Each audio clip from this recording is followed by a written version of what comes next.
Di sini tentu kalau kita maknakan hadis ini, kalau orang keluarga kita yang sudah meninggal, misalnya orang tua kita meninggal dan kita lagi berbuat amal di dunia, disampaikan kepada mereka amal-amal kita. Anakmu si fulan amalnya begini, anakmu si fulan amalnya begini, suamimu begini, istrimu begini, diberitakan kepada dia. Kalau baik maka dia gembira, kalau buruk maka dia pun sedih, tapi dia nggak bisa buat apa-apa. Lanjutkan bahasan kita, kitab At-Tadhkirah yang ditulis oleh Imam Qurtubi rahimahullah. Dan kita masuk ke judul baru, proses keluarnya ruh dari jasad. Dan kita sudah tahu teman-teman sekalian kalau kita terdiri dari dua, jasad dan ruh. Dan jasad tidak akan berfungsi tanpa ruh. Dan itu nyata sekali terlihat kalau seseorang sudah meninggal dunia. Yang tadinya bisa bergerak, bisa bernafas, bisa melihat, bisa merespon.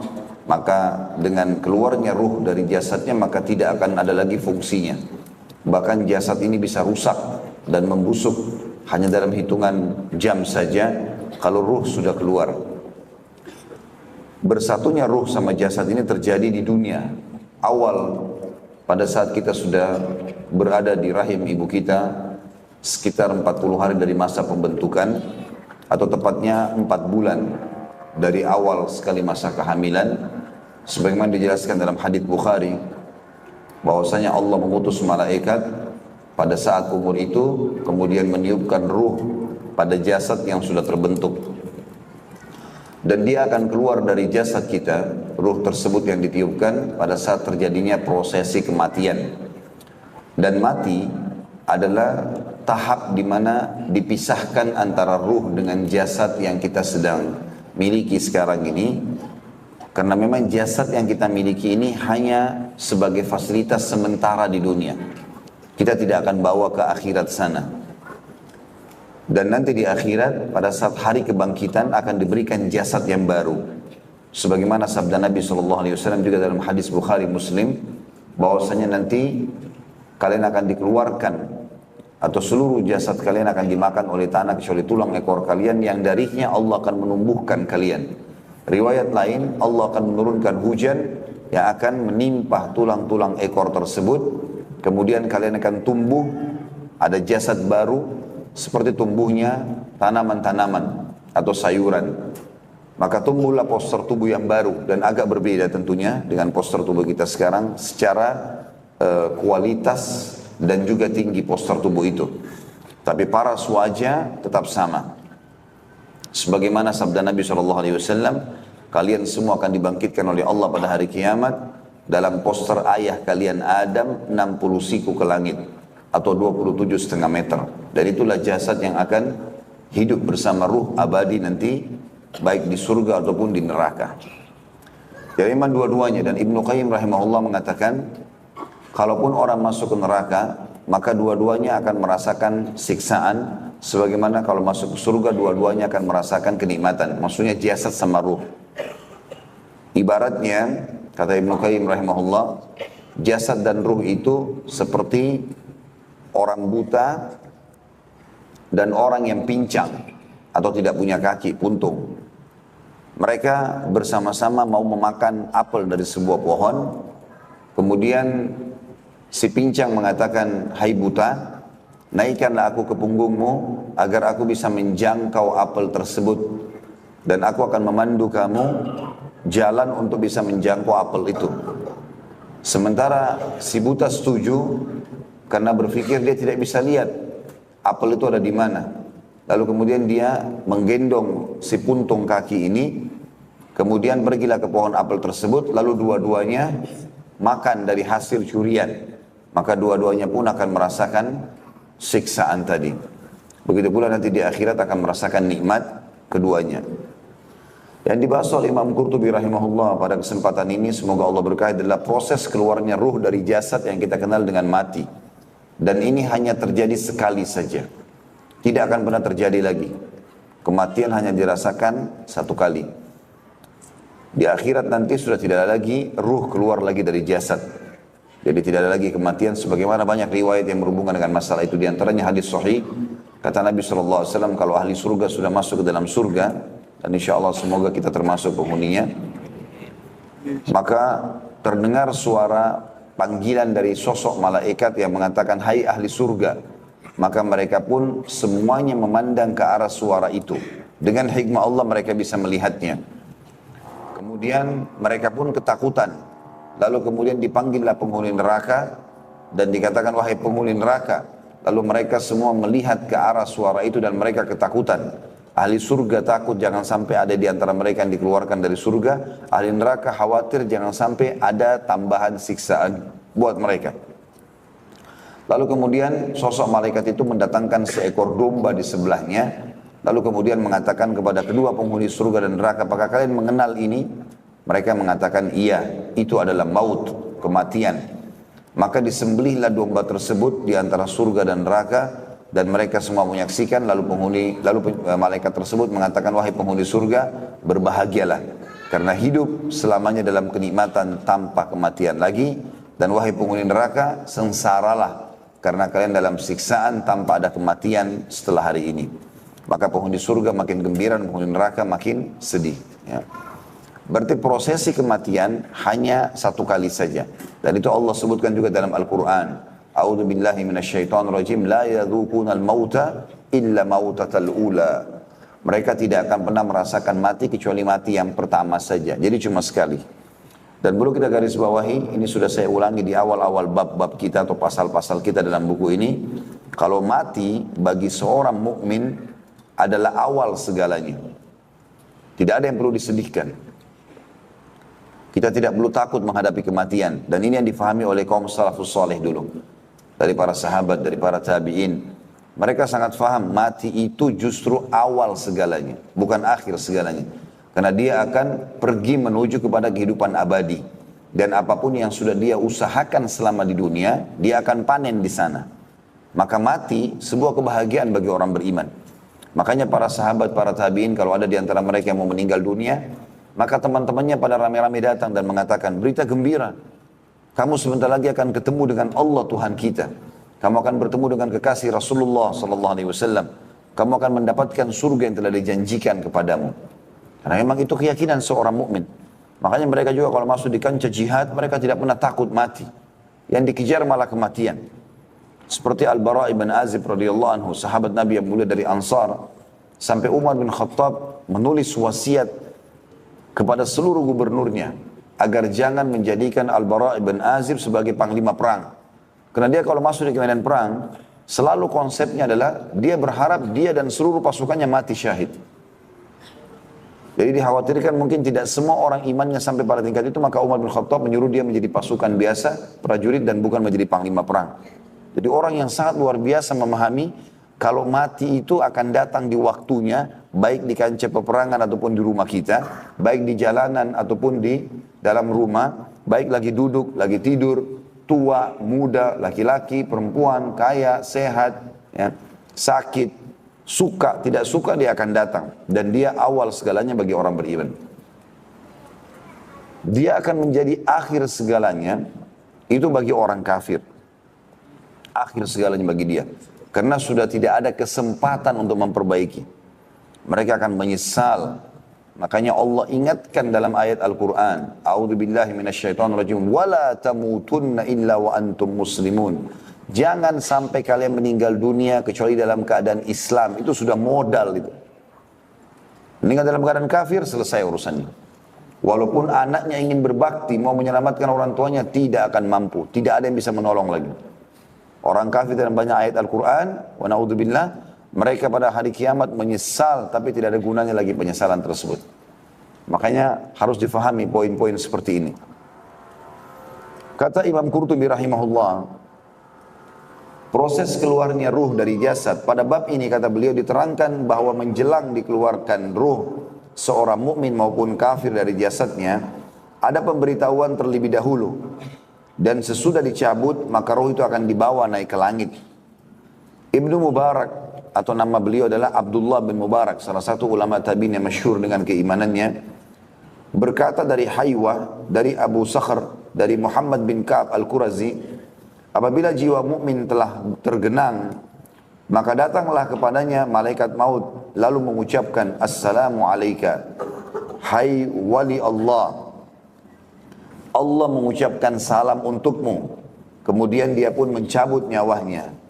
Demikian sebagaimana dinyatakan dalam Al-Quran, dalam surah An-Nahl ayat 32. Dan ini karena tidak ditulis lafaz ayatnya, kita buka ini. Surah nomor 16 ayat 32.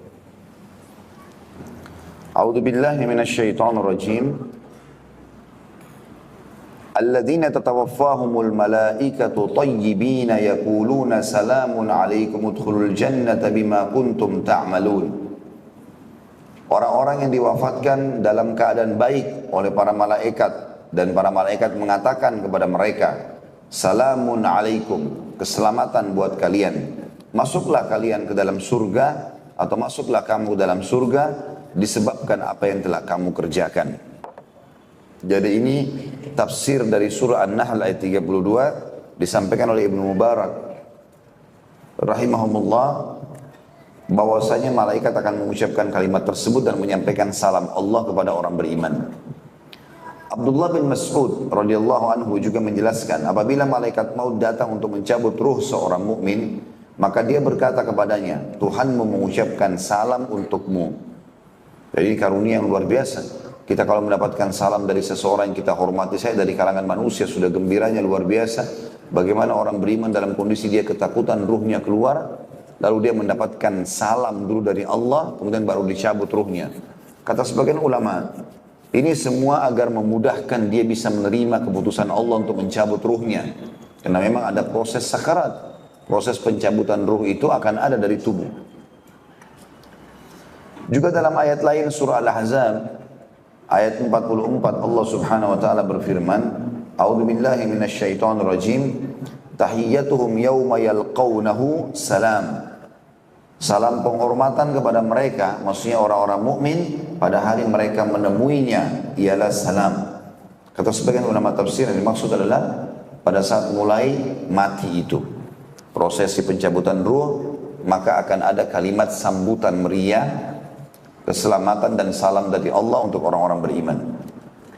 Menurut riwayat Al-Bara' ibn Azib radhiyallahu anhu, maksudnya malaikat maut mengucapkan salam kepada orang mukmin ketika mencabut nyawanya, dan dia tidak mencabut ruhnya sebelum mengucapkan salam kepadanya. Sedangkan menurut Mujahid salah satu ulama tabi'in juga, orang mukmin diberi kabar gembira tentang kebaikan keadaan anak-anaknya kelak sehingga hatinya tenang.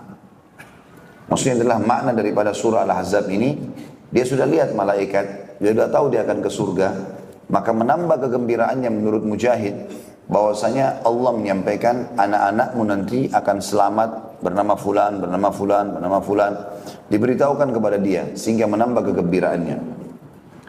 Tentu makna yang pertama lebih tepat disampaikan oleh Ibnu Mas'ud dan juga Al-Bara' ibn Azib radhiyallahu anhu majma'in, bahwasanya ini adalah ucapan selamat dari malaikat untuk calon mayit tadi. Adapun menurut riwayat Ibnu Majah dari Abu Hurairah radhiyallahu anhu dari Nabi sallallahu alaihi wasallam, di mana beliau bersabda, para malaikat pada datang apabila orang yang akan mati itu saleh, maka malaikat itu berkata, keluarlah hai jiwa yang baik dari dalam tubuh yang baik, keluarlah dalam keadaan terpuji dan bergembiralah karena akan mendapat rahmat dan kesenangan, dan Tuhan pun meridhoimu, tidak murka. Dengan demikianlah perkataan ini atau perkataan itu diucapkan terus menerus sampai nyawanya keluar, dan selanjutnya dibawa ke langit. Maka dibukakanlah pintu langit untuknya seraya ditanyakan. Para malaikat di langit bertanya, siapa ini? Maka para malaikat yang membawa nyawa itu berkata, Fulan bin Fulan. Maka disambutlah dia dengan ucapan, selamat datang jiwa yang baik dari dalam tubuh yang baik. Masuklah hai jiwa yang terpuji dan bergembiralah karena akan mendapat rahmat dan kesenangan, dan Tuhan pun meridhoimu, tidak murka. Begitulah seterusnya perkataan itu diucapkan kepadanya hingga sampai ke langit di mana dia menemui Allah. Tetapi jika orang yang mati, tentu di sini dimaksud jiwa yang baik karena dia beramal saleh dan beriman, dan jasad yang baik maksudnya jasadnya selama hidup digunakan untuk kebaikan dan kepatuhan. Begitulah seterusnya, perkataan itu diucapkan kepadanya hingga sampai ke langit, di mana dia menemui Allah. Tetapi jika orang yang mati itu manusia jahat, maka malaikat maut berkata kepadanya, dan maksud manusia jahat adalah dua, orang kafir dan orang fasik. Jadi orang fasik artinya orang muslim yang banyak dosanya, prosesi kematiannya sama dengan orang kafir. Keluarlah, hai jiwa yang busuk, dari dalam tubuh yang busuk. Keluarlah dalam keadaan tercela dan bergembiralah dengan mendapat air yang sangat panas, air yang sangat dingin, dan berbagai macam azab yang serupa dengannya. Perkataan seperti itu diucapkan terus sampai nyawanya keluar. Kemudian dibawa ke langit dan diminta bukakan pintu. Maka ditanyakan oleh para malaikat di langit, siapakah ini? Maka malaikat yang membawanya mengatakan, fulan. Jawab malaikat yang membawanya. Maka disambutlah dengan ucapan, tidak ada kata selamat datang untukmu, hai jiwa yang busuk, yang berasal dari dalam tubuh yang busuk. Kembalilah kamu dengan terhina, pintu langit tidak akan dibukakan untukmu. Maka nyawa itu dikembalikan dari langit ke dalam kubur. Hadis ini disebutkan oleh Ibnu Majah dan disahihkan oleh Syekh Al-Albani dalam Shahihul Jami' di nomor 1968. Hadis ini diriwayatkan oleh Ibnu Majah dari Abu Bakar bin Abi Syaibah, dari Syabab bin Siyar, dari Ibnu Abi Dhi'b, dari Muhammad bin Amr bin Atha, dari Sa'id bin Yasar, dari Abu Hurairah radhiyallahu anhu. Ini memang isnad yang sahih dan thabit atau otentik. Tokoh-tokohnya disepakati oleh Al-Bukhari dan Muslim. Selain Ibnu Abi Dhi'b, dia hanya disepakati oleh Muslim saja. Maknanya adalah bahwasanya hadis ini sangat jelas, sahih, diterima oleh semua ulama dan kaum muslimin harusnya meyakini dan mengkonsumsinya, dipakai dalam realita kehidupannya sehari-hari. Kalau memang orang mukmin akan seperti ini prosesi kematiannya, dan juga orang kafir dan fasik akan seperti itu. Dan setiap orang di antara kita tidak bisa luput. Bahkan tidak ada jaminan hari ini kita masih bisa melanjutkan hidup kita atau tidak. Maka jadilah orang beriman. Dan sudah saya bahasakan teman-teman sekalian, jangan tunda taubat. Taubat kata kunci yang luar biasa. Kalimat keselamatan. Taubat nasuha. Bagaimana kita meyakini bahwasanya Allah subhanahu wa ta'ala akan menerima. Bahkan Allah gembira dengan taubat hambanya. Ucapkan, astagfirullah, saya mengucapkan permohon maaf ya Allah, wa atubu ilaih, dan aku berjanji tidak akan mengulanginya. Kemudian kata Imam Nawawi rahimahullah, azamkan 3 hal. Tinggalkan dosa itu seketika, lagi zina, lagi riba, lagi bohong, apalah durhaka sama orang tua, dan seterusnya. Kemudian sesali, dan yang ketiga berjanji kepada Allah tidak akan mengulanginya. Kalau dia mati sedetik setelah itu saja, sudah dipastikan diterima oleh Allah subhanahu wa ta'ala. Maka jangan tunda. Dan jangan setengah-setengah untuk menjadi orang baik. Ini sudah kita tekankan pada pertemuan yang lalu. Jangan cuma terpengaruh dengan sekarang keadaan kita. Tapi yang penting bagaimana istiqomah di keadaan kebenaran itu. Karena banyak orang begitu. Penampilannya luar biasa. Di pengajian kalau kita lihat sepintas seperti ahli surga. Tapi begitu keluar dari ta'lim atau masjid, keadaannya sudah kembali kepada masa jahiliyah. Pakaiannya sudah kembali lagi kotor dengan maksiat. Saya bukan bicara masalah kotoran biasa, tapi bermaksiat. Kembali matanya melihat yang haram, telinga dengar yang haram, tangan menjamah yang haram.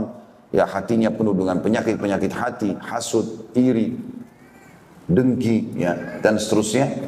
Dan juga jauh dari amal-amal hati yang baik, ikhlas, takwa, ya, tawadhu, qanaah, menerima apa yang Allah tentukan dan seterusnya. Kakinya pun selalu melangkah ke tempat-tempat yang haram. Maka ini semua teman-teman sekalian tidak bermanfaat bagi dia. Istiqomalah. Karena kita harus menjaga itu sampai meninggal dunia. Sampai meninggal dunia. Jangan sampai sekarang saja. Karena berbahaya sekali. Kalau orang masuk pada tingkat yang namanya futur dalam agama. Futur itu dia pernah istiqomah, kemudian dia membuka pintu maksiat sehingga dia drop, jatuh. Ini karena dia mau mencoba kembali kepada kemaksiatan dengan gambaran atau waswas syaitan seakan-akan gak masalah, toh sudah tahu cara tobatnya. Ini bahaya, karena kalau orang sudah sampai pada tingkat futur, dia jatuh dari tingkat keimanan, misalnya imannya levelnya 6, dia jatuh kembali kepada level 2 misalnya. Untuk kembali ke level 6 kembali, dia butuh pendongkrak yang lebih kuat daripada pendongkrak awal. Misal yang membuat dia sampai pada level 6 dulu, dia melihat ibunya meninggal, atau ayahnya, atau ada tetangganya tabrakan, atau apalah dia baca tentang surga dan neraka, atau hadir di majelis taklim. Ada sesuatu yang mendongkrak imannya sampai ke situ, sehingga dia berubah secara performan, secara ibadah, perilaku, dan seterusnya. Kemudian dia jatuh. Untuk kembali ke level yang sama, butuh pendongkrak yang lebih kuat dari awal. Kalau enggak, maka sulit sekali untuk kembali. Makanya jangan tergelincir setelah istiqomah. Nggak boleh. Jangan buka lagi celah itu. Apapun perkataan orang, nggak usah pedulikan. Kamu alim ya, kamu berubah ya, kamu begini, kamu begitu, biarin aja. Nggak apa-apa. Ini penting sekali dan selalu saya ulangi ini. Karena memang kita harus mengulang-ulangi nasihat. Karena seringkali kadang-kadang subhanallah nasihat yang ketiga, yang ketujuh, yang ke-100 baru kita tersentuh. Ada orang mendengar, tahu. Saya sih tahu, tapi kata-kata tapi ini tidak tepat.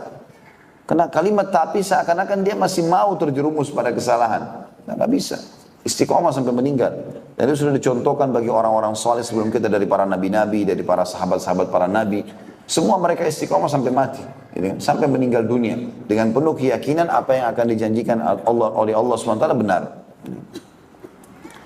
Kemudian dikatakan sementara itu lanjutannya, Muhammad bin Amr dari Sa'id bin Yasar dari Abu Hurairah radhiyallahu anhu dari Nabi SAW bahwasanya beliau bersabda, sesungguhnya orang yang akan mati dihadiri para malaikat. Apabila dia orang saleh, maka para malaikat itu akan berkata, keluarlah hai jiwa yang baik. Berarti bukan hanya malaikat maut, tapi ada banyak malaikat-malaikat yang datang kepadanya. Juga riwayat Imam Muslim dari sahabat yang sama, Abu Hurairah radhiyallahu anhu juga berkata, apabila nyawa orang mukmin keluar, maka dijemput 2 orang malaikat yang terus membawanya naik. Dan ini disebutkan dalam Sahih Muslim nomor 2872. Hammad berkata, dan seterusnya Abu Hurairah menyebutkan tentang keharuman aromanya bagaikan minyak misk atau kasturi. Maka para penghuni langit pun berkata, inilah nyawa yang harum datang dari bumi. Semoga Allah merahmati kamu dan jasadmu yang telah kamu diami.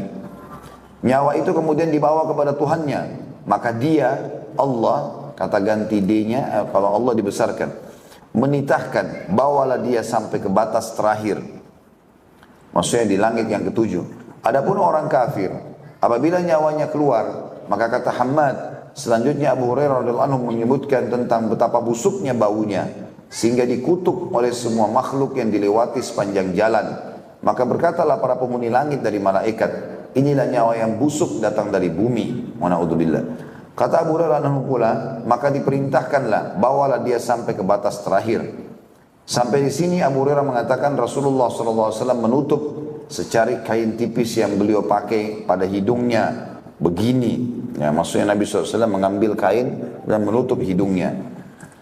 Sementara Al-Bukhari meriwayatkan dari Ubadah bin Samit radhiyallahu anhu dari Nabi SAW beliau bersabda, man ahabba liqa Allahi ahabba Allahu liqa'ah wa man kariha liqa Allahi kariha Allahu liqa'ah. Hadis riwayat Bukhari. Barang siapa yang rindu ingin bertemu dengan Allah, maka Allah pun ingin bertemu dengannya. Dan barang siapa yang tidak ingin bertemu dengan Allah, Allah pun tidak ingin bertemu dengannya. Aisyah radhiyallahu anha berkata, atau salah satu dari istri Nabi SAW, sesungguhnya kami semula tidak menyukai mati. Maka Rasulullah SAW bersabda, jangan begitu. Tetapi apabila seorang mukmin akan meninggal dunia, dia diberi kabar gembira. Tentu makna hadis yang lain, atau kalau terjemahan yang lebih tepat, Aisyah mengatakan, ya Rasulullah, hadis yang anda sebutkan tentang itu, siapa yang rindu bertemu Allah, Allah rindu bertemu dengannya, dan siapa yang takut benci bertemu Allah, Allah benci bertemu dengannya, itu apakah maknanya kalau kami takut mati, kami benci bertemu dengan Allah? Kata Nabi SAW, bukan begitu. Tetapi apabila seorang mukmin akan meninggal dunia, dia diberi kabar gembira akan mendapatkan ridho Allah dan kemuliaannya, sehingga tidak ada yang lebih dia sukai selain apa yang ada di dalamnya. Saya pernah jelaskan ini. Maka dia diperlihatkan amal-amal solehnya. Ini sholatmu, ini puasamu, ini zakatmu, segala macam. Kamu akan masuk surga gara-gara itu, ini surgamu. Diperlihatkan istana-istananya di surga. Maka dia sangat gembira dan ingin sekali mati.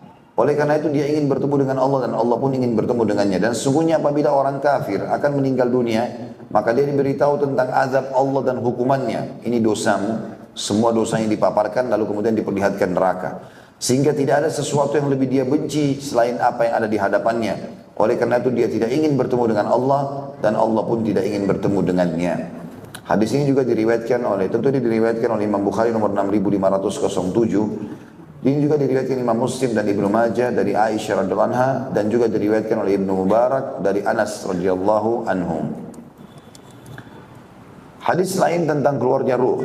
Hadis ini untuk lebih memperjelas uraian di atas. Diriwayatkan dari Aisyah radhiyallahu anha bahwa dia pernah berkata kepada Syuraih bin Hani ketika ditanya tentang apa yang didengar dari Abu Hurairah radhiyallahu anhu, kata Aisyah, bukan seperti yang kamu katakan, tapi ketika penglihatan telah menatap, dada bergemuruh, kulit mengkerut dan jari-jari mengejang, ketika itulah barang siapa ingin bertemu dengan Allah maka Allah pun ingin bertemu dengannya, dan barang siapa yang tidak suka bertemu dengan Allah maka Allah pun tidak suka bertemu dengannya. Sebagaimana disebutkan oleh Imam Muslim, hadis ini nomor 2683. Juga diriwayatkan pula dari Aisyah radhiyallahu anha, jika Allah menghendaki kebaikan pada seseorang, maka setahun sebelum kematiannya Allah menitahkan seorang malaikat untuk membimbing orang itu dan memberinya taufik. Taufik maksudnya panduan yang tepat. Sehingga orang-orang berkata, fulan telah meninggal dalam keadaan yang terbaik. Ketika orang itu akan meninggal dan melihat pahala amalnya, maka ruhnya sangat rindu. Pada saat itulah dia ingin bertemu dengan Allah dan Allah pun ingin bertemu dengannya. Karena apabila Allah menghendaki keburukan pada seseorang, maka setahun sebelum matinya Allah membiarkan syaitan mendatangi orang itu, lalu disesatkannya dan diteror, sehingga orang-orang berkata, fulan meninggal dalam keadaan terburuk. Ketika orang itu akan meninggal dan melihat azab yang akan menimpanya, hatinya sangat gelisah. Saat itulah dia enggan bertemu dengan Allah, Allah pun enggan bertemu dengannya. Hadis ini sanadnya hasan, diriwayatkan oleh Imam Ahmad di nomor 218 secara mauquf dari Aisyah radhiyallahu anha. Hadis ini lebih rinci lagi tentang masalah adanya prosesi, dan saya pernah bilang teman-teman sekalian, kalau ditahunya orang ini husnul khatimah atau su'ul khatimah bukan dari keadaan fisiknya. Karena ada orang mati kebakaran, hangus badan. Ada orang tenggelam di lautan, habis dimakan ikan. Ada orang naik di pesawat, meledak, habis nggak ditemukan sedikit pun potongan badannya. Tidak selamanya keadaan fisik menggambarkan itu. Walaupun ada, kata para ulama, sebagian orang beriman meninggal lagi senyum, mengeluarkan bau wangi, ada, tapi tidak semuanya. Jadi bukan itu jadi tolok ukur, tapi tolok ukur adalah beberapa waktu sebelum dia meninggal atau di akhir-akhir waktunya, Allah akan tutup dengan kebiasaan yang dia lakukan.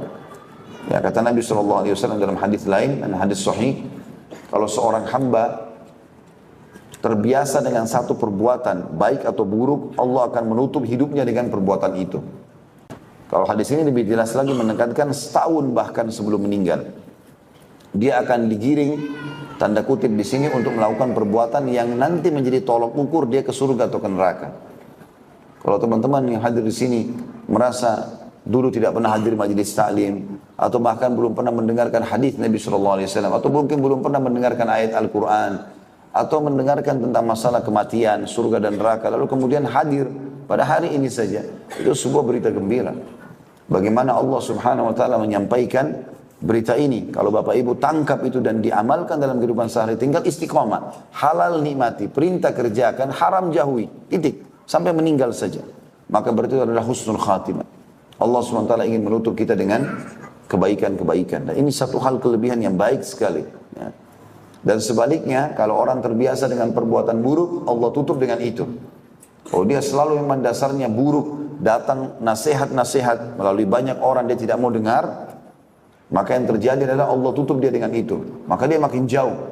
Kalau dia biasa ke diskotik, dia akan mabuk-mabukan ke diskotik. Kalau dia terbiasa berzina selingkuh, dia akan begitu. Meninggal dalam keadaan itu.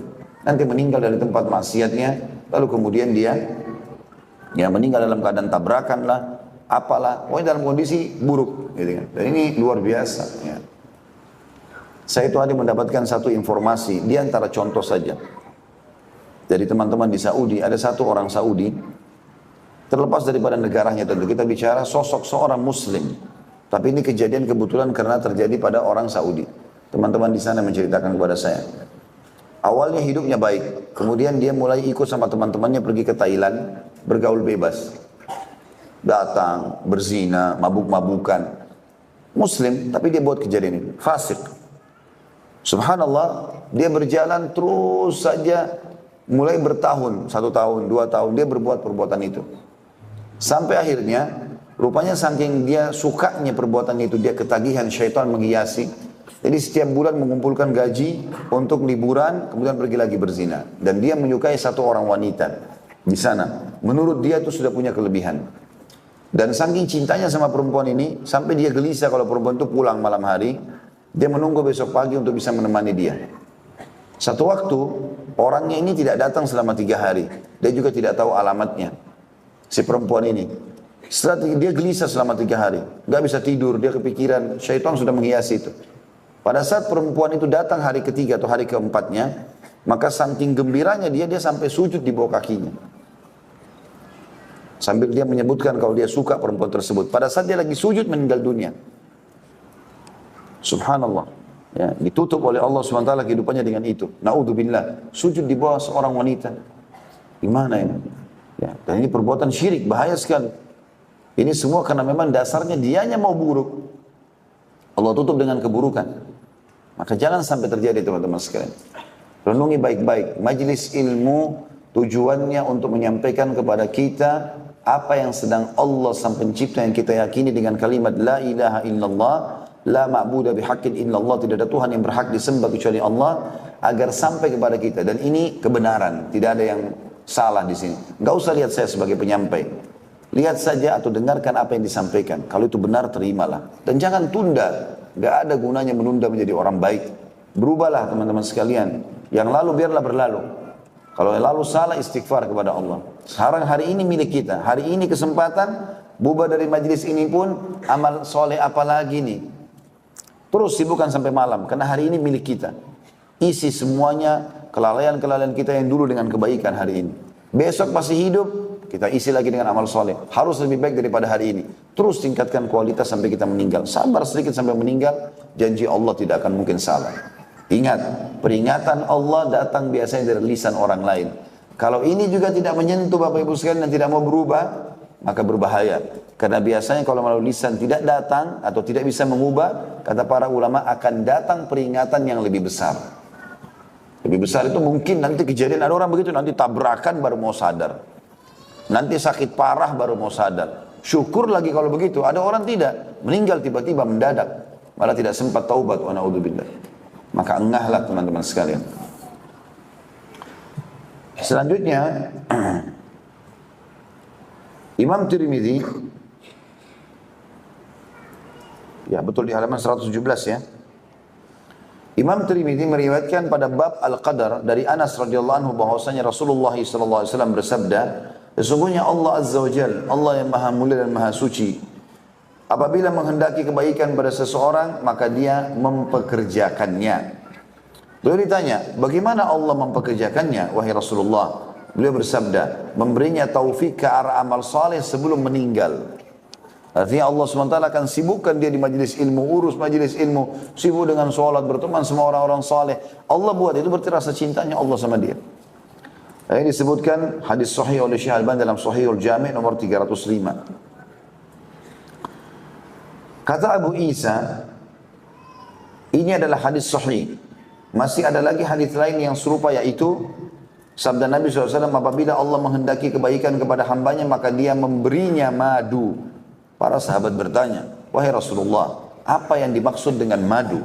Maka beliau menjawab, Allah membukakan taufik baginya untuk beramal saleh menjelang matinya, sehingga orang-orang di sekitarnya pun atau sekelilingnya meridhoi dia. Jadi yang dimaksud dengan madu adalah kenikmatan ibadah, kenikmatan hadir majelis ilmu, merasa haus terus mau belajar, mau terus sholat berjamaah di masjid, mau terus dari amal saleh ke amal saleh apalagi nih, bertobat dari dosa-dosa. Itu madu Allah kasih. Jaga itu, jangan dirusak. Ya. Kalau bubar dari pengajian merasa tersentuh, ya saya merasa bersalah. Apa sih ini? Dia berusaha lepas dari itu kebodohan. Jangan. Bekasnya ilmu memang begitu. Ilmu itu akan berbekas. Tandanya ada kalau kita menjadi lebih takut kepada Allah, lebih rajin mau ibadah, bertobat dari dosa-dosa, itu maka bekas ilmu. Maka itu kebaikan. Makanya dalam hadis ini diistilahkan dengan madu. Dan hadis ini hadis sahih juga disebutkan dalam Sahihul Jami' nomor 304 dan 307. Dan dari kata ada tentang tafsir firman Allah Subhanahu wa taala dalam surah Waqiah ayat 89, maka dia memperoleh rahmat dan kesenangan. Dia mengatakan bahwa rauh atau rahmat yang dimaksud ialah kasih sayang dan raihan kesenangan. Maksudnya dijemput oleh para malaikat ketika meninggal dunia. Farauhun wa raihanun wa jannatu na'im, ya, dalam surah Al-Waqiah. Adapun mengenai orang kafir, maka menurut riwayat Ibnu Juraij dari Nabi SAW, bahwasanya beliau pernah berkata kepada Aisyah radhiyallahu anha dalam tafsir atau tentang tafsir firman Allah Subhanahu wa taala dalam surah Al-Mu'minun ayat 99, demikianlah keadaan orang-orang kafir apabila datang kematian kepada seseorang dari mereka, dia mengatakan, ya Tuhanku, kembalikanlah aku ke dunia. Nabi SAW bersabda, apabila seorang mukmin melihat para malaikat, maka mereka berkata kepadanya, maukah kamu kami kembalikan ke dunia lagi? Maka si mukmin menjawab, ke negeri kesusahan dan kesedihankah? Lalu dia katakan pula, teruskan menghadap kepada Allah. Adapun orang kafir, maka para malaikat berkata kepadanya, maukah kamu kembali ke dunia? Maka dia menjawab, iya, kembalikan aku ke dunia agar aku berbuat amal saleh. Sebagaimana dijelaskan dalam surah Al-Mu'minun ayat 99 sampai ayat 100. Orang beriman tidak akan pernah mau kembali ke dunia. Begitu dia sudah meninggal, dia sudah tahu surganya. Tidak akan pernah mau kembali. Ya. Sebagaimana sudah saya jelaskan banyak kisah-kisah orang saleh sebelum kita, ya. Seperti kisah Sa'id bin Harith yang akhirnya meninggal mati syahid, dan dia betul-betul mengejar mati syahid di bawah pedang dan tombak musuhnya gara-gara mimpi bertemu dengan bidadari di surga. Dan akhirnya bidadari berbicara mengatakan, engkau akan bertemu dengan kami 3 hari kemudian. Selama 3 hari itu luar biasa dia mengejar kematian, dan pada saat dia meninggal pun dia tersenyum dan dia berkata kepada temannya yang sedang meriwayatkan kisah ini, sesungguhnya apa yang saya ceritakan kepada kamu sekarang saya lihat depan mata saya. Dia saksikan. Dan banyak riwayat menjelaskan masalah itu, di mana Nabi SAW menjelaskan waktu melihat ke arah Hanzalah radhiyallahu anhu yang baru menikah sama istrinya, kemudian dia berhubungan biologis di perang Uhud. Hari Jumat malam menikah, habis sholat subuh hari Sabtu dia baru berhubungan biologis dengan istrinya, belum sempat mandi junub, terdengar panggilan perang jihad Uhud, lalu kemudian dia keluar pakai bajunya sebelum mandi, masuk di kancah peperangan, mati syahid. Waktu dikuburkan jenazah para syuhada, Nabi SAW melihat ke arah dia, lalu kemudian mengalihkan pandangan mata. Kata para sahabat, ya Rasulullah, kenapa anda alihkan pandangan mata anda dari Hanzalah? Kenapa yang lain tidak? Kata Nabi SAW, aku melihat istrinya dari bidadari datang menjemputnya. Hadis itu hadis sahih. Jadi kan dalam riwayat lain dikatakan, aku diperlihatkan malaikat yang sedang memandikan dia dari mandi junub. Ini kuasa Allah SWT. Ini banyak penyampaian hal-hal seperti ini. Kita masuk ke subjudul yang baru. Allah ada di langit. Karena di sini tadi dikatakan bahwasanya ruh itu akan dibawa ke langit. Berarti Allah Subhanahu dan bertemu dengan Allah, dan Allah akan berfirman kepada ruh tersebut. Adapun kata-kata Nabi SAW pada hadis di atas tadi, sampai ke langit di mana dia menemui Allah, maksudnya adalah sampai ke langit di mana dia menemui perintah dan keputusan Allah, yaitu langit ketujuh, di mana terdapat Sidratul Muntaha, suatu tempat tujuan segala sesuatu yang dibawa naik dari bumi, dan dari sana pula turun segala sesuatu yang dibawa turun ke bumi. Demikian dikatakan pada hadis Isra dalam Sahih Muslim. Begitu pula dalam hadis riwayat Al-Bara radhiyallahu anhu bahwa nyawa itu dibawa sampai ke langit, sebagaimana yang akan kita terangkan lebih lanjut nanti insyaallah. Saya pernah berdiskusi, kata beliau, dengan beberapa orang sahabat kami, para qadhi dan ulama. Qadhi artinya hakim. Nah, biasanya orang jadi hakim kalau di pemerintahan Islam adalah ulama juga. Tentang apa yang dinyatakan oleh Abu Umar bin Abdi Bar mengenai firman Allah Subhanahu wa taala dalam surah Thaha ayat 5, A'udzu billahi minasyaitonir rajim, Ar-Rahmanu 'alal 'arsy istawa. Tuhan yang Maha Pemurah yang beristiwa di atas arsy.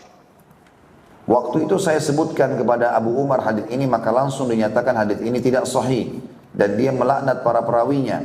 Maka saya tegaskan kepadanya, hadis ini sahih, diriwayatkan oleh Ibnu Majah dalam As-Sunan, dan janganlah kamu menolak kabar-kabar ya dengan perkataan seperti itu, tapi takwilkan kepada hal yang patut bagi Allah Subhanahu wa taala. Maka orang-orang yang meriwayatkannya adalah mereka yang telah meriwayatkan kepada kita tentang salat 5 waktu, Jika mereka benar dalam meriwayatkan tentang solat, kenapa harus tidak benar dalam meriwayatkan hadis ini? Dan jika mereka berdusta dalam hal ini, bolehkah atau bolehlah mereka dinyatakan pendusta dan jangan percaya dengan apa yang mereka riwayatkan karena tidak thiqah. Maksudnya adalah penulis ingin menjelaskan kalau pernah bertemu dengan seseorang yang bernama Abu Umar, yang kalau hadis yang tidak dianggap masuk di akal dia, maka dia berusaha untuk menolaknya. Bahkan dia menyalahkan orang yang merawikan hadis itu. Seperti kasus ruh naik ke langit, bertemu dengan Allah, bertemu dengan para malaikat, adanya surga dan neraka, gitu kan? Maka oleh Imam Qurtubi rahimahullah ditegur dan mengatakan hadis ini adalah hadis sahih dan ada diriwayatkan begini dan begitu dan kamu tidak boleh menolaknya. Artinya membenarkan bahwasanya Allah ada di atas langit dengan kemahabesarannya dan kemahasempurnaannya. Kemudian bagaimana ruh orang mati dibawa ke langit? Al-Bazzar meriwayatkan sebuah hadis dalam musnadnya dari Abu Hurairah radhiyallahu anhu dari Nabi SAW. Beliau bersabda, sesungguhnya apabila seorang mukmin akan meninggal, maka datanglah para malaikat kepadanya membawa kain sutra berisi minyak kasturi dan beberapa ikat kayu wangi. Maka dihunuslah ruhnya bagaikan rambut dicabut dari adonan terigu. Dan dikatakan kepadanya dalam surah Al-Fajr ayat 27-28, A'udzu billahi minasyaitonir rajim. Ya ayyatuhan nafsul mutmainnah, irji'i ila rabbiki radiyatan mardiyah. Hai jiwa yang tenang, kembalilah kepada Tuhanmu dengan hati yang puas lagi diridhoinya. Maksudnya, kamu diridhoi untuk menuju kepada rahmat Allah dan kemuliaannya. Dan apabila ruh telah keluar, maka diletakkan di atas minyak kasturi dan wangian itu dan dibungkus dengan kain sutra lalu diantar menuju Illiyin. Illiyin yang maksudnya tempat tertinggi di surga, tempat tertinggi di langit, tempatnya para malaikat. Adapun orang kafir apabila dia akan mati, maka para malaikat datang kepadanya membawa kain kasar berisi bara api. Maka dicabutlah ruhnya dengan kasar seraya dikatakan kepadanya, hai ruh yang busuk, keluarlah dengan murka dan dimurkahi menuju kepada kehinaan dan siksaan Allah atau azab Allah. Dan apabila ruhnya telah keluar, maka diletakkan di atas bara dan dibungkus dengan kain kasar tersebut lalu diantar menuju Sijjin. Dan Sijjin maksudnya adalah neraka, ya. Nanti diantar untuk merasakan beberapa dari hal neraka yang berhubungan dengan neraka. Sebagian ulama mengatakan terasakan panasnya neraka itu. Dan ini hadis sahih diriwayatkan oleh Ibnu Tulun dalam Tahrirul Murassakh, ya, di nomor 268. Dan ini disebutkan kepada Imam Al-Bazzar dalam Musnad beliau dengan sanad yang sahih. Kata-kata Nabi SAW mengenai ruh orang mukmin lalu diantar menuju ke Illiyin ialah maksud dari sabda beliau ke langit di mana dia menemui Allah yang terdapat pada hadis riwayat Abu Hurairah terdahulu. Di sini satu hadis menafsiri hadis lainnya dan itu tidak sulit untuk dimengerti. Artinya orang semua bisa tahu asal bisa mengerti masalah ini. Tentu tadi ada sebabnya Imam Qurtubi rahimahullah menulis judul Allah ada di atas langit. Karena ada pendapat sebagian orang, kalau teman-teman yang pegang buku bisa lihat footnote di halaman 118, nomor 1 tentang adanya sebagian sekte Islam yang mentakwilkan ini dengan mengatakan Allah ada di mana-mana, ya. Maka Imam Qurtubi membantah dengan firman Allah ini dan riwayat tadi yang sudah disebutkan itu. Tapi tentu saya tidak perlu masuk terlalu panjang lebar di sana, karena kita ingin menekankan poin tentang masalah bagaimana ruh keluar dan kemudian dibawa ke langit untuk bertemu dengan Sang Pencipta Allah.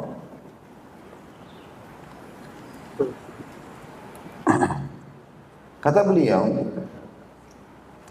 tapi ketika hal itu saya sampaikan kepada seseorang yang berpredikat alim dan faqih, bahkan hakim pula, maka spontan dia melaknat orang yang meriwayatkan dan menukil hadis tersebut dan menuduhnya melakukan tajsim. Tajsim itu maksudnya membentukkan fisik Allah, menggambarkan fisik Allah.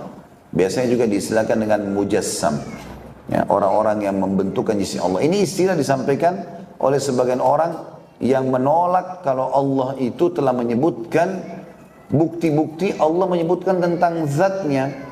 Seperti kasus Allah mengatakan yadullahi fawqa aydihim, tangan Allah di atas tangan-tangan mereka. tajri bi ayunina, dia atau mereka berbuat di bawah pengawasan mata-mata kami, gitu kan. Kemudian hadis tentang masalah turunnya Allah di sepertiga malam.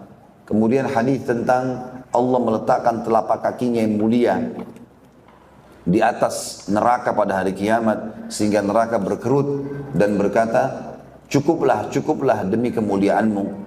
Kemudian juga hadis tentang Allah tertawa, tersenyum melihat dua orang yang saling bunuh-membunuh, dua-duanya masuk surga. Kata para sahabat, ya Rasulullah, bagaimana itu? Bagaimana ceritanya itu? Kata Nabi SAW, orang mukmin sama kafir bertemu di medan perang, dibunuhlah si mukmin, mati syahid, maka masuk surga lah dia. Lalu si kafir beberapa waktu kemudian dapat hidayah, lalu dia pun ikut perang, terbunuh juga mati syahid oleh kafir yang lain. Maka si mukmin yang pertama dengan kafir yang hanya masuk Islam, dua-duanya masuk surga. Allah tersenyum dan tertawa. Allah gembira dengan taubat hamba-hambanya. Gitu kan? Semua ini teman-teman sekalian dan sekian banyak dalil, itu banyak orang-orang Islam karena dianggap tidak masuk di akal mereka, maka ditolak. Dan mereka mengatakan, kalau ada yang mengatakan Allah punya tangan, Allah punya kaki, berarti dia mujassam. Berarti dia sengaja membentuk fisik Allah. Ini pemahaman yang fatal sekali, kelirunya ini. Allah yang mengatakan, masa kita mau takwilkan? Masa kita mau alihkan? Gitu kan? Gak mungkin orang mengalih-alihkan seperti itu. Tapi kita mengembalikan kepada Sang Pencipta Allah. Kita sebutkan seperti apa yang disebutkan oleh Allah dan Rasulnya tanpa kita menambahi, tanpa kita membayangkan, tanpa kita menyerupakan dengan makhluk. Maka itu yang paling tepat. Sebagaimana Imam Syafi'i rahimahullah berkata, aku beriman kepada apa yang disampaikan oleh Allah dan Rasulnya sesuai dengan apa yang Allah dan Rasulnya inginkan. Dan aku menolak apa yang Allah dan Rasulnya tolak, sebagaimana Allah dan Rasulnya juga menolaknya atau memerintahkan untuk menolaknya. Itu yang dimaksud dengan kata-kata tadi ini. Dan beliau sebenarnya kembali kepada riwayat Abu Umar tadi, dalam riwayat yang sebelumnya disebutkan bahwasanya orang ini yang tadinya dibantah oleh Imam Qurtubi. Kata beliau, oleh karena itu saya berkata kepadanya, mereka yang meriwayatkan hadis ini adalah tokoh-tokoh yang telah meriwayatkan kepada kita tentang sholat 5 waktu dan masalah-masalah agama lainnya. Kalau mereka dituduh berdusta di sini, berarti mereka juga berdusta di sana. Dan kalau benar di sini, berarti mereka benar di sana. Padahal kalau saja pernyataan hadis tersebut ditakwil, dialihkan, misalnya Allah bukan di atas arsy-Nya atau apa saja, lalu tentu hilanglah apa yang kamu ragukan itu. Sampai di situ selesailah diskusi tersebut. Kata beliau, kelanjutan dari uraian ini akan kita temui lagi nanti dalam kitab ini. Semoga cukup memuaskan bagi orang yang mencari petunjuk, dan alhamdulillah, kata beliau.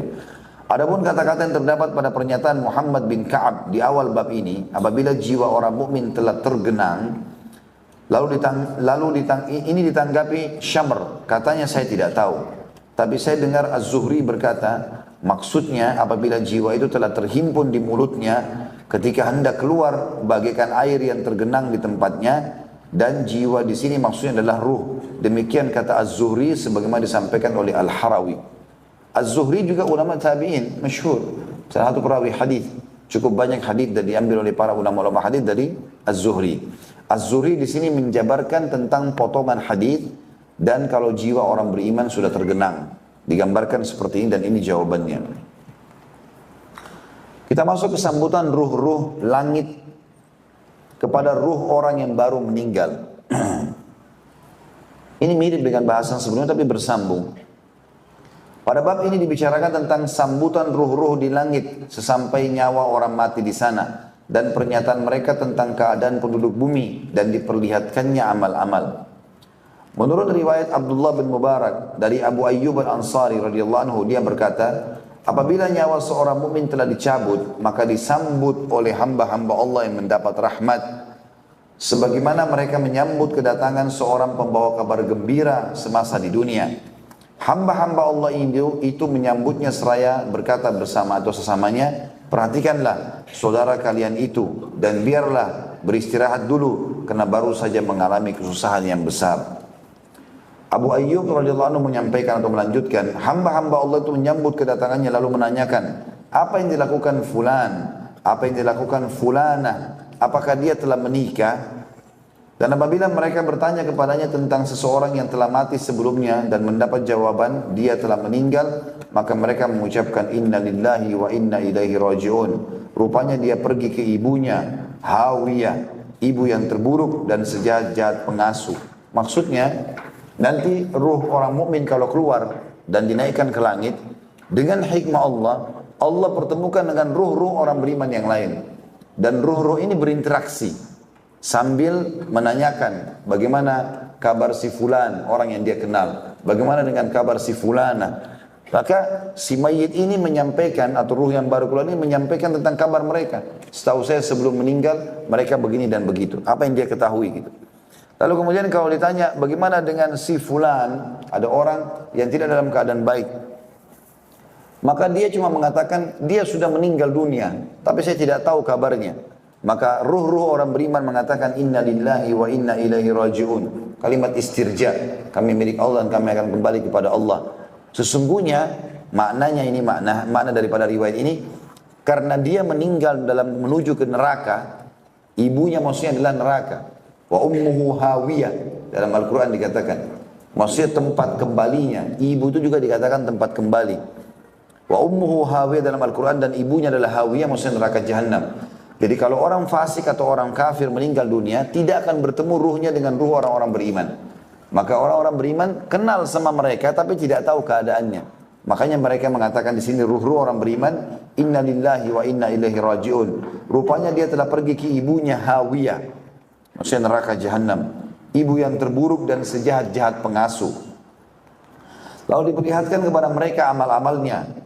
Jika melihat sesuatu yang baik, mereka senang dan gembira seraya mengatakan, ya Allah, ini adalah nikmatmu juga kepada hambamu. Maka sempurnakanlah nikmatmu itu. Dan jika melihat satu keburukan, maka mereka berkata, ya Allah, ampunilah hambamu ini. Hadis ini tentu sahih. Sebagaimana disebutkan oleh Syekh Al-Albani dalam silsilah hadis sahih nomor 2758. Yang dimaksud adalah, kalau ruh itu ruh orang beriman, maka ruh-ruh beriman yang lain ya mendoakan kebaikan untuknya. Seperti ada interaksi di sini, dan sebagaimana disebutkan dalam hadis sahih ini. Juga Al-Hasan Al-Basri rahimahullah, salah satu ulama tabi'in, berkata, apabila ruh orang mukmin telah dicabut, maka dinaikkan ke langit, lalu disambut oleh arwah orang-orang mukmin di sana. Mereka menanyakan, apa yang dilakukan fulan?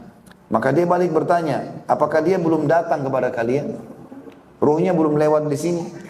Maka mereka mengatakan, orang-orang beriman itu belum, demi Allah, dia belum datang kepada kami, bahkan lewat pun tidak.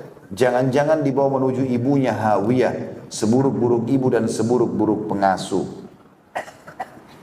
Hadis ini isnadnya lemah, tapi diriwayatkan oleh Al-Hakim nomor 533, dan tentu disebutkan oleh Syekh Al-Albani dalam kelemahannya. Tetapi hadis ini karena semakna dengan hadis yang sahih sebelumnya, dan dia hanya sekedar datang sebagai penguat, maka dijadikan pegangan oleh para ulama. Kecuali hadis lemah itu kalau bentrok sama hadis yang hasan dan sahih baru ditolak. Subjudul yang lain adalah amal orang mati diperlihatkan kepada keluarganya yang mati lebih dulu. Ya. Dan ini adalah bahasan kita yang terakhir tentunya, dan silakan kalau ada pertanyaan berhubungan dengan masalah prosesi ruh keluar ini. Meskipun berita-berita di atas adalah mauquf, tetapi berita-berita yang isinya seperti itu tidak mungkin dikatakan berdasar pendapat orang biasa. Mauquf maksudnya sampai ke sahabat, nggak disebutin dari Nabi SAW. Kebanyakan riwayat Abu Hurairah berkata, Abu Ayyub Al-Ansari berkata, Anas bin Malik berkata, dan seterusnya. Kata beliau, namun semua itu tidak mungkin berdasarkan pendapat orang biasa. Pastilah sahabat menukil dari Nabi SAW. An-Nasai meriwayatkan dengan sanadnya dari Abu Hurairah radhiyallahu anhu bahwa Rasulullah SAW bersabda antara lain, maka para malaikat itu membawa nyawa orang mati menemui arwah kaum mukminin. Maka sungguh mereka amat gembira melebihi seseorang dari kalian ketika kedatangan keluarganya dari rantau. Mereka bertanya kepadanya, apa yang dilakukan fulan? Apa yang dilakukan oleh fulana? Fulan laki-laki, fulana perempuan. Lalu mereka katakan pula, biarkan dia, sungguhnya dia masih sedih mengingat dunia. Maksudnya orang-orang beriman pada ngurumuni dia nanti ruh. Lalu bertanya, bagaimana kabarnya si fulan yang kau kenal? Yang lain juga sebagian mengatakan ruh ini berinteraksi satu sama yang lain. Biarkan dia istirahat dulu. Dia baru meninggalkan dunia gitu. Jangan terlalu banyak ditanya, seperti itulah. Tapi saksi bahasan kita adalah interaksi ruh-ruh ini ya. Ini disebutkan, dan ketika nyawa itu balik bertanya, bukankah fulan telah datang kepada kalian? Ruh-ruh itu menjawab, rupanya dia dibawa ke ibunya Hawiyah. Dan hadis ini sampai di sini adalah hadis riwayat Hasan dan dinyatakan oleh Syekh Al-Albani rahimahullah dalam silsilah hadis sahih nomor 2628. Demikian seterusnya. Abu Hurairah radhiyallahu anhu menyebutkan hadis ini yang selengkapnya akan kita nanti sebutkan. Ada penyebutan hadis ini lengkap di basal atau bab setelahnya. Sementara itu At-Tirmidzi dan juga Al-Hakim. Ini At-Tirmidzi dikasih koma, Al-Hakim juga dikasih koma. Karena ini nama dua orang ya, dua-duanya pemilik buku-buku hadis. At-Tirmidzi memiliki Sunan Tirmidzi dan Al-Hakim memiliki kitab Mustadrak namanya. Meriwayatkan dalam Nawadir al-Usul, telah bercerita kepada kami ayahku dari Qubaisah, dari Sufyan, dari Abban ibn Abi Iyash, dari Anas radhiyallahu anhu, dia berkata, sabda Rasulullah sallallahu alaihi wasallam, sesungguhnya amal-amal kalian diperlihatkan kepada keluarga dan kerabat-kerabat yang telah meninggal. Jika amal kalian baik atau amalmu baik, mereka senang, dan jika tidak, maka mereka berkata, ya Allah, jangan matikan mereka sebelum engkau tunjukkan mereka kepada apa-apa yang engkau tunjukkan kepada kami. Hadis ini tentu dinilai hadis yang sangat lemah, namun kita akan baca riwayat setelahnya akan menguatkan itu insyaallah. At-Tirmidzi meriwayatkan, maksudnya di sini tentu kalau kita maknakan hadis ini, kalau orang keluarga kita yang sudah meninggal, misalnya orang tua kita meninggal dan kita lagi berbuat amal di dunia, disampaikan kepada mereka amal-amal kita. Anakmu si fulan amalnya begini, anakmu si fulan amalnya begini, suamimu begini, istrimu begini, diberitakan kepada dia. Kalau baik maka dia gembira, kalau buruk maka dia pun sedih. Tapi dia nggak bisa buat apa-apa. Dia nggak bisa buat apa-apa. Ya.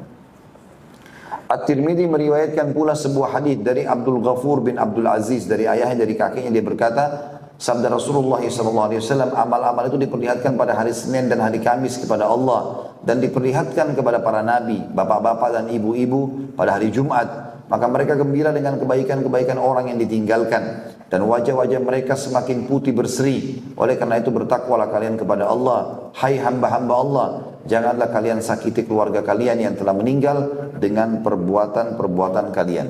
Tapi khusus hadis ini, hanya hadis dinilai maudhu. Ya.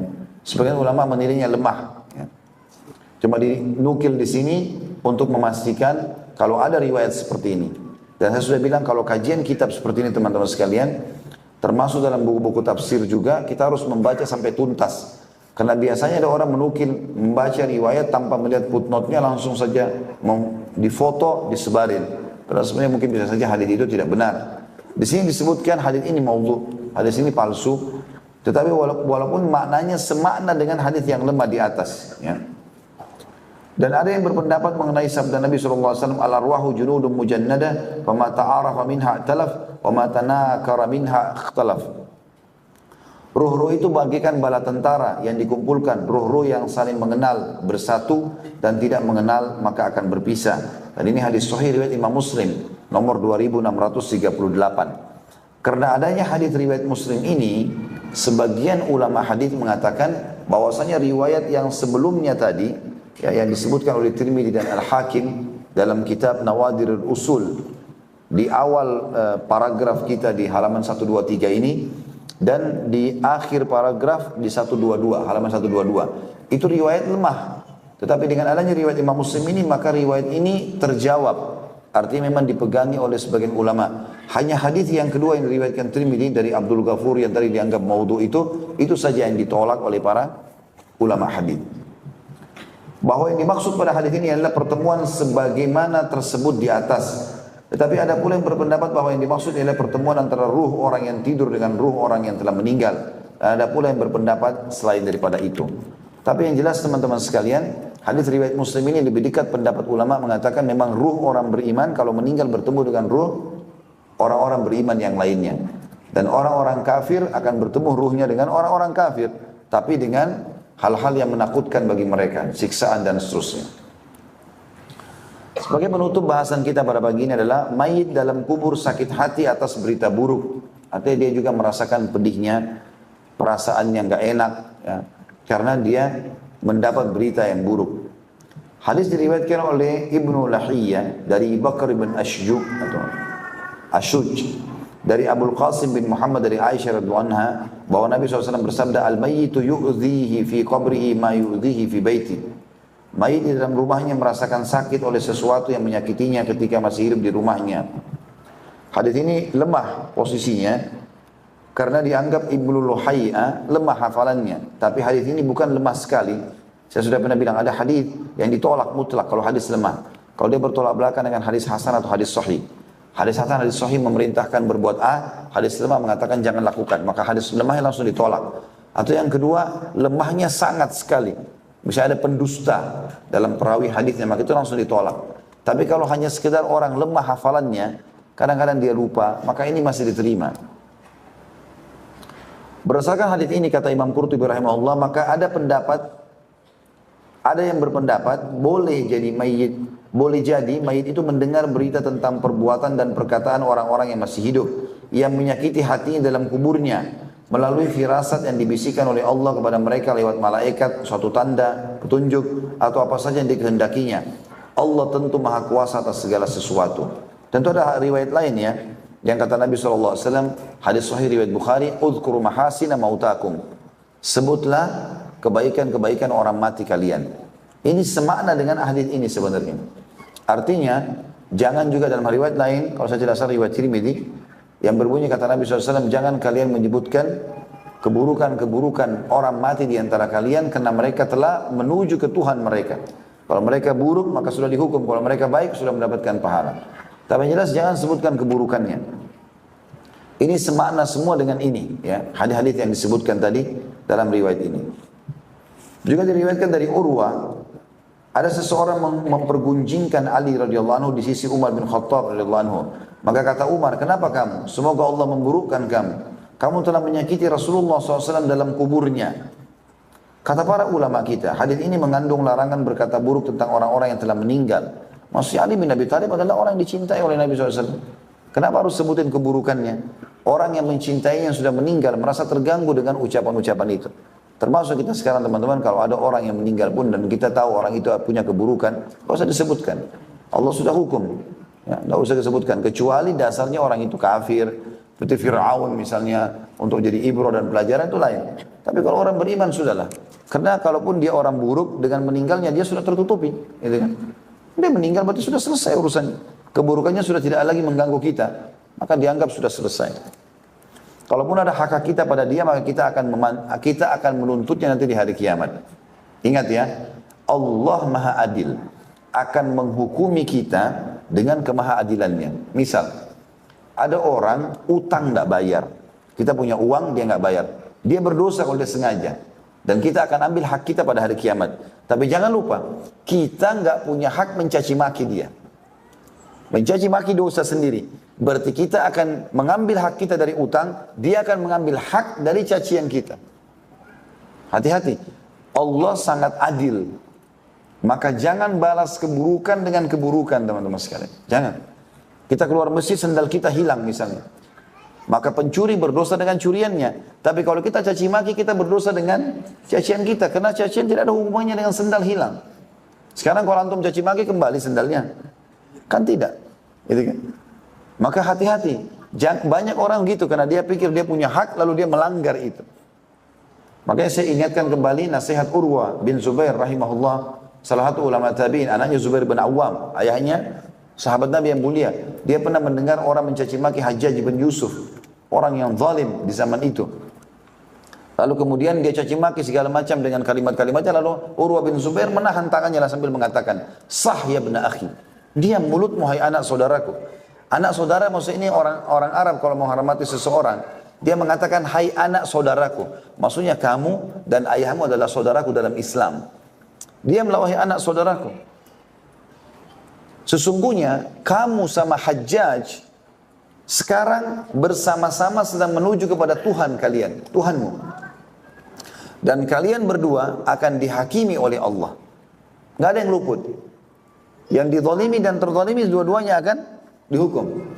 Dan pada saat kamu sedang dihisap oleh Allah pada hari kiamat dan Hajjaj lagi menunggu antrian, maka engkau akan temukan pada saat itu dosa terkecil yang kau miliki lebih berat bagimu kau rasakan daripada dosa terbesarnya Hajjaj.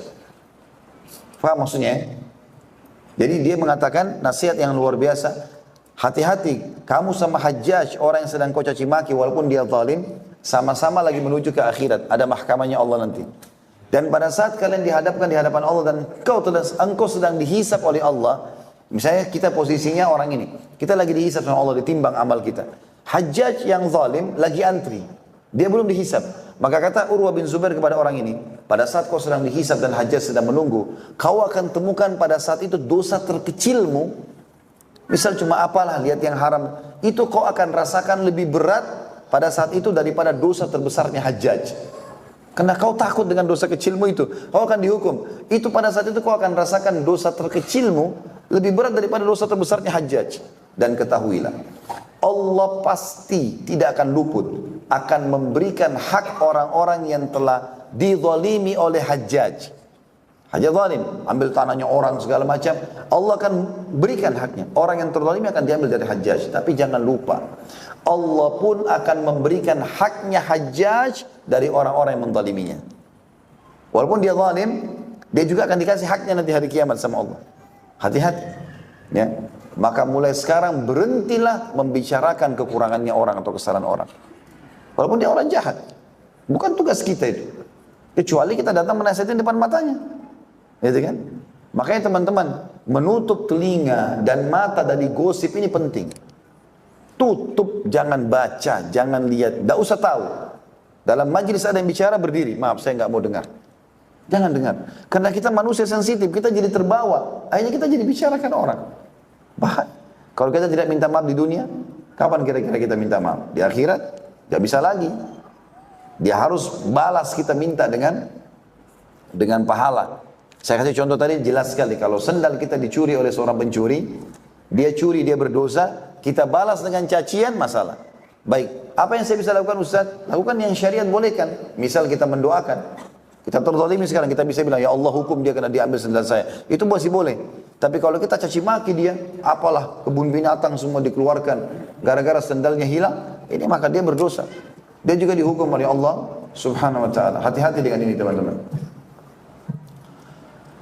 Kata para ulama, hadis ini mengandung larangan berkata buruk tentang orang-orang yang telah meninggal. Dan dalam hadis tersebut juga berarti bahwa Rasulullah SAW melarang mencaci orang-orang yang telah meninggal.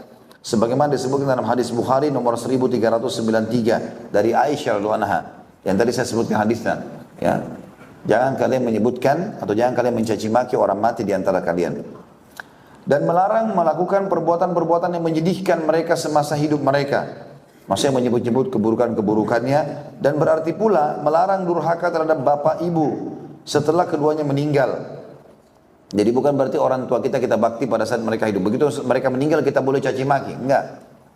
Ini enggak boleh. Tentu tidak boleh, dan masuk dalamnya adalah melarang durhaka terhadap bapak ibu setelah keduanya meninggal dengan melakukan perbuatan-perbuatan yang menyusahkan keduanya andaikan mereka masih hidup.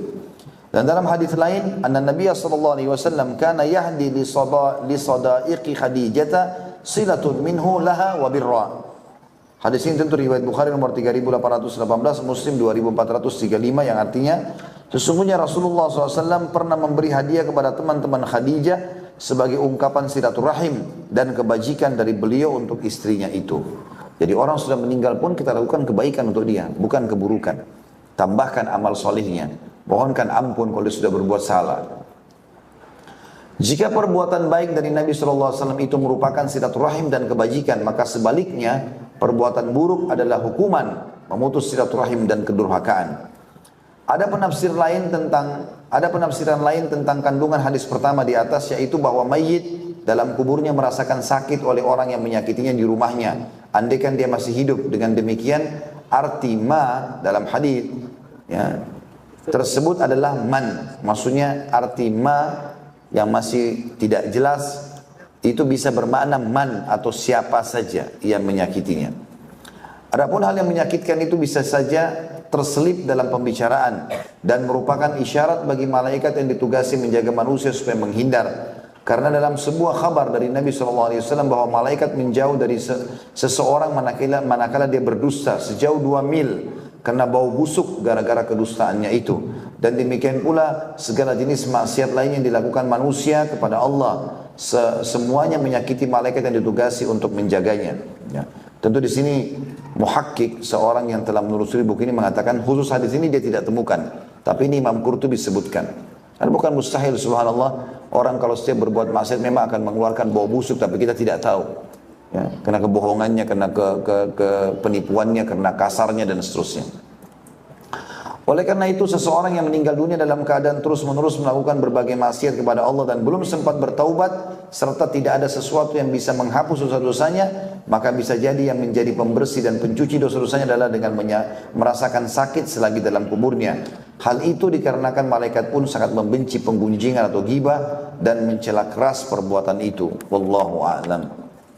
Baik, ini bahasan kita insyaallah. Nanti kita akan bahas pertemuan akan datang kemana perginya ruh dan bagaimana keadaannya setelah keluar dari tubuh manusia. Baik, sampai sini bahasan kita insyaallah, karena saya ada pengajian lagi. Dan mudah-mudahan apa yang kita bahas hari ini bermanfaat buat kita semua dan dijadikan sebagai tambahan amal kita pada hari kiamat.